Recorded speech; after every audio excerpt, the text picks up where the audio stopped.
ake sithole ke kungqongqoshe ukuthi ke ithini into njoba kusuke kuzobungazwa nje lolu suku olukhulu kangaka.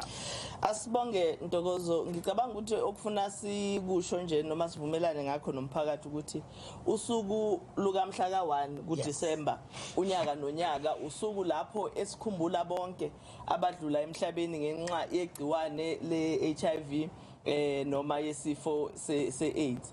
So kubalulekile ke ukuthi umphakathi ulikhumbule lelo suku luhlale lukhona engqondweni ngoba asibakhumbuli kuphela laba abadlula kodwa siyalisebenzisa futhi lolu suku ngendlela yokuthi kube usuku esithi lesi sifo siyabulala kodwa sidinga ukuthi sikubulale abantu sibanikeze information sixoxe sibone ukuthi kukuphi lapho singabambisana khona ngalo lolu daba. So lusuku ke esilithandayo nesijabulelayo unyaka nonyaka ngoba lwenza ukuthi sihlale sikhumbuzana ukuthi siyisizwe sikuphi noma sesihambe kangakanani ngalolu daba.